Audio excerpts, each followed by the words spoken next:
17,600 रुपए को राजा राम और मोहन के बीच क्रम से 6 अनुपात 7 अनुपात और 9 अनुपात के बांटा जाता है, तो इसमें मोहन का हिस्सा कितना है, तो आपको इसमें बताना है कि मोहन का हिस्सा कितना है। और आपको कुल राशि दे रखी है 17,600 रुपए, और 17,600 रुपए को 3 व्यक्तियों के मध्य बांटा जाता है, और लास्ट में आपको ये पूछा है कि मोहन का हिस्सा कितना है, ये आपको बताना है। तो आपको अनुपात के अंदर दे रखा है कि 6 अनुपात 7 अनुपात और 9 अनुपात, तो इस रूप में इन तीनों के मध्य रुपए बांटा जाता है। तो मान लेते हैं जो राजा का हिस्सा है वो मान लेते हैं 6x, जो राजा को जो रुपए मिलेंगे 17,600 में से वो मिलेंगे मान लेते हैं 6x, उसके बाद प्लस जो राम का हो जाएगा वो हो जाएगा 7x, और प्लस के अंदर मोहन का जो हो जाएगा वो हो जाएगा 9x, और टोटल रुपए आपको दे रखे 17,600 कि 17,600 में से इन तीनों के मध्य इस प्रकार बांटा जाता है। तो इन तीनों को जोड़ने पर 6, 7 और 9x को जोड़ने पर ये आ रहे हैं आपके 22x, बराबर में आपको दे रखा है 17,600। उसके बाद हम x का मान निकाल लेते हैं, x बराबर आ गया आपके 17,600, और इसके अंदर भाग देते थे 22 का, तो 17,600 के अंदर 22 का भाग दूंगा तो ये भाग जाएगा आपके 800 बार, तो x का मान आ गया मेरे पास 800।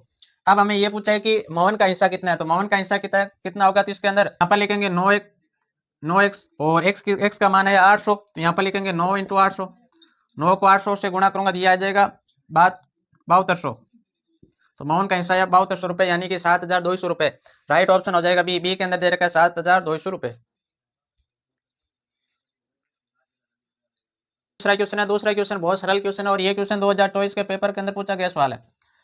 आपको इसका मान निकालना है कि 11 से 1/2 प्लस 12 से 1/2 प्लस 13 से 1/2 प्लस 14 से 1/2 का मान कितना है, इसका मान निकालना है। तो ये आपको मिश्र भिन्न में दे रखा है, पहले इसको साधारण भिन्न में बदलेंगे। तो साधारण भिन्न में बदलने के लिए पहले 2 को गुणा कराऊंगा 11 से, तो 2 को 11 से गुणा करूंगा 22 और 1 ये हो गया 23, ये हो जाएगा 23/2। इसी प्रकार इसको बदलेंगे तो 12 को 2 से गुणा करूंगा 24 और 1 हो गया 25/2। इसी प्रकार इसको बदलेंगे तो 13 को 2 से गुणा करूंगा 26 और 1 हो गया आपके 27, और 14 को 2 से गुणा करूंगा तो 28 और 1 ये हो गया आपके 29, बटे के अंदर आ जाएगा 2। अब इसके अंदर इन चारों के अंदर आ रहा है वो सेम है, तो नीचे मैं सीधा लिख दूंगा 2, और फिर ऊपर है जितनी उन संख्या को जोड़ लेते हैं तो ये हो जाएगा 23 प्लस 25 प्लस 27 प्लस ये हो गया आपके 29। इन सभी को जोड़ने पर ये आपके आगे 104 के अंदर भाग दूंगा 2 का, तो 104 के अंदर 2 का भाग दूंगा तो ये जाएगा आपके 52 बार, तो इनका मान आ गया 52। राइट ऑप्शन हो जाएगा आपके ए के अंदर दे रखा है 52। आगे क्वेश्चन आपको तीसरा दे रखा है कि विक्रय मूल्य और क्रय मूल्य का अनुपात आपको ये दे रखा है कि 7:11 है।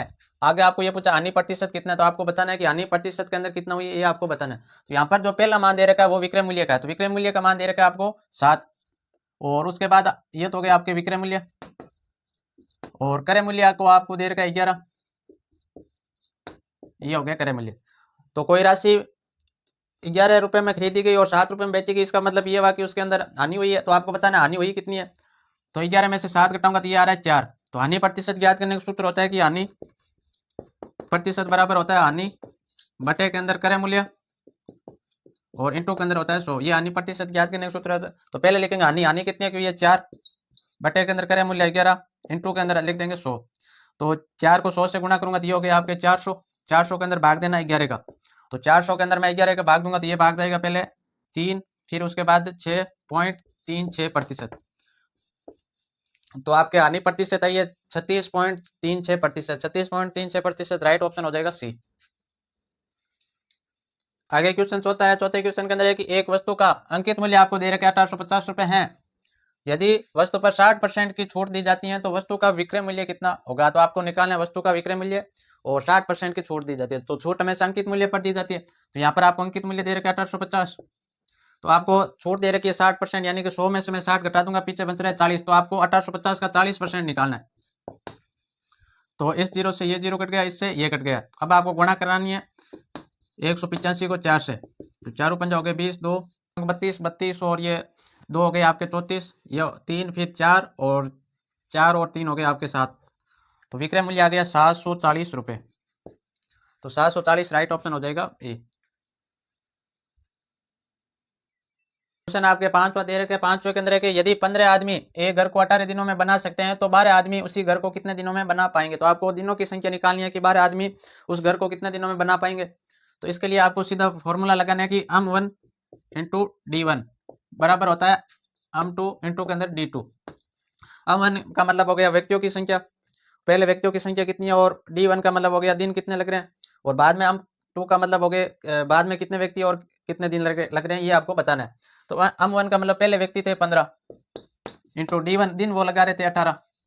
उसके बाद अब व्यक्तियों की संख्या तो आपको दे रखी है 12 और दिनों की संख्या आपको निकालना है, तो इसको D2 को D2 लिख देते हैं।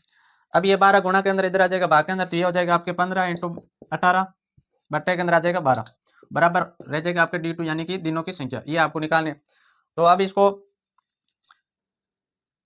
9 2 के पाटे से 18 गया 9 बार और ये गया 6 बार। अब फिर 3 के पाटे से 9 गया 3 बार और ये गया 2 बार। अब कोई कट नहीं रहा है तो 15 को मैं गुणा करवा देता हूँ 3 से, तो ये हो जाएगा आपके 45। 45 के अंदर भाग देना 2 का, तो 45 के अंदर भाग दूंगा 2 का, तो ये 2 और उसके बाद 2.5 दिन, तो ये आपके आगे 22.5 दिन, तो 22.5 दिन राइट ऑप्शन हो जाएगा बी। आगे क्वेश्चन छठा है। छठे क्वेश्चन के अंदर दे रखा है कि एक बल्ब के विक्रय मूल्य और विक्रय मूल्य का अनुपात आपको दे रखा है 20:25 है, तो लाभ प्रतिशत कितना है, तो आपको बताना है कि लाभ प्रतिशत कितना है। ये क्वेश्चन जो मैंने अभी पहले क्वेश्चन करवाया उस टाइप का क्वेश्चन है, उसमें हानि ज्ञात करनी थी और इसमें लाभ ज्ञात करना है आपको।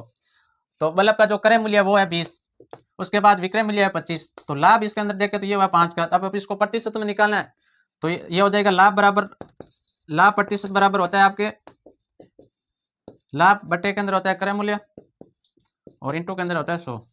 तो लाभ हुआ है 5 का, क्रय मूल्य था 20 और इंटू के अंदर करूंगा मैं 100। इस जीरो से ये जीरो कट गया, 5 के 2 के पाटे से ये 10 गया 5 बार और 5 को 5 से गुणा करूंगा तो ये हो जाएगा 25%। तो लाभ प्रतिशत है आपके 25, डी ऑप्शन हो जाएगा राइट, क्योंकि डी में दे रखा है 25%।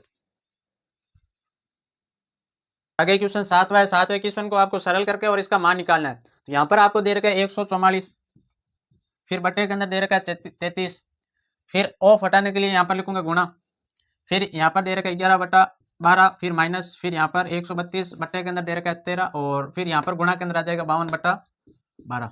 अब इसको सरल करना है, तो 11 के पाटे से 33 गया 3 बार, 12 के पाटे से 144 गया 12 बार और 3 के पाटे से 12 गया 4 बार। तो यहाँ पर तो इस पद के अंदर आ गए 4, फिर यहाँ पर माइनस, फिर इसको सरल करते हैं, तो 13 के पाटे से 13 गया 1 बार और 52 गया 4 बार। फिर यहाँ पर देखते हैं 4 के पाटे से ये गया आपके 12 गया 3 बार। अब 3 का भाग में 3 के पाटे से 3 1 बार और 3 के पाटे से ये गया आपके 4 और फिर 4 44 बार। तो यहाँ पर आपको इसको सरल करने पर आगे 44। अब यहाँ पर माइनस के 44 में से प्लस के 4 घटाऊंगा तो माइनस के आ रहा है 40, तो ये आपके राइट ऑप्शन हो जाएगा। और राइट ऑप्शन की बात करें तो सी, तो सी के अंदर दे रखा है माइनस के 40 और उत्तर भी हमारा है माइनस के 40।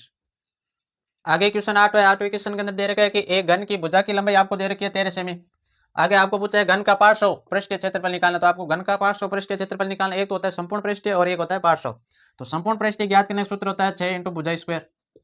घन का जो संपूर्ण पृष्ठीय क्षेत्रफल ज्ञात करने की ये सूत्र होता है, लेकिन आपको ये पूछा है कि पार्श्व क्षेत्रफल, तो पार्श्व पृष्ठीय क्षेत्रफल ज्ञात करने का सूत्र होता है 4 इंटू भुजा स्क्वायर। घन का पार्श्व पृष्ठीय क्षेत्रफल ज्ञात करने का सूत्र होता है 4 इंटू भुजा स्क्वायर। यहाँ पर लिखेंगे 4 इंटू का इंटू भुजा स्क्वायर, यानी कि भुजा आपको दे रखी है 13, 13 का स्क्वायर हो जाएगा, फिर 4 इंटू 13 का स्क्वायर वर्ग करूंगा तो ये आगे आप ये आ जाएगा आपके 169। अब 4 को 169 से गुणा करूंगा तो ये आ जाएगा आपके 676 सेमी स्क्वायर। क्षेत्रफल ज्ञात कर रहे हैं तो स्क्वायर लगाना जरूरी है, तो राइट ऑप्शन हो जाएगा सी, सी के अंदर है 676 सेमी स्क्वायर। और 9वां क्वेश्चन ये परीक्षा के अंदर पूछा गया सवाल है। इसके अंदर है कि 40 विद्यार्थियों की एक कक्षा में 30 लड़कियां हैं, तो कक्षा में लड़कों का प्रतिशत कितना है, तो आपको लड़कों का जो प्रतिशत है वो निकालना है। और आप ये दे रखा है कि कक्षा के अंदर टोटल जो है विद्यार्थी वो 40 है, उसमें से 30 तो हो गई आपके लड़कियां, तो 30 लड़कियां, तो 40 में से 30 घटाऊंगा 10 बन रहे हैं लड़के, तो 10 हो जाएंगे लड़के। तो कक्षा के अंदर 10 लड़के हैं और 30 लड़कियां। इसके अंदर आपको लड़कों का जो प्रतिशत है वो बताना है कि कक्षा के अंदर कितने प्रतिशत लड़के हैं। तो इसके लिए मैं ऊपर लिखूंगा टोटल लड़के हैं वो 10 और टोटल विद्यार्थी हैं वो है आपके 40। प्रतिशत निकालने के लिए गुणा कराऊंगा 100 से, इस जीरो से तो ये जीरो कट गया और 4 के पाटे से 100 गया आपके 25 बार, 25 चौक होता है आपके 100। तो लड़कों का जो प्रतिशत है वो आया 25%, राइट ऑप्शन हो जाएगा बी, बी के अंदर है 25%। 10वें क्वेश्चन को हम बोर्ड मास के नियम से सरल करेंगे। तो यहाँ पर दे रखा है पहले 1100 के अंदर 5 का भाग देते हैं, तो 1100 के अंदर मैं 5 का भाग दूंगा तो ये आएगा आपके 220, फिर प्लस का प्लस, फिर यहाँ पर 420 के अंदर 2 का भाग दूंगा तो ये आएगा आपके 210, फिर प्लस का प्लस, फिर 550 के अंदर मैं 5 का भाग दूंगा तो ये आपके जाएगा 110। अब इन तीनों को जोड़ते हैं, तो तीनों को जोड़ने पर ये हो गया आपके 0, फिर 1 और 1 2, 2 और 2 हो गए आपके 4, फिर 1 और 2 हो गए 3, 3 और 2 हो गए 5, तो इसका मान आ गया 540। 540 राइट ऑप्शन हो जाएगा 20। तो आज की क्लास के अंदर हम एसएससी जीडी परीक्षा के 10 सवाल करेंगे मैथ के, और आगे 10 सवाल बचे वो अगली क्लास के अंदर करेंगे। तो आप हमारे वीडियो को लाइक करना, शेयर करना और अपने दोस्तों के साथ शेयर जरूर करना।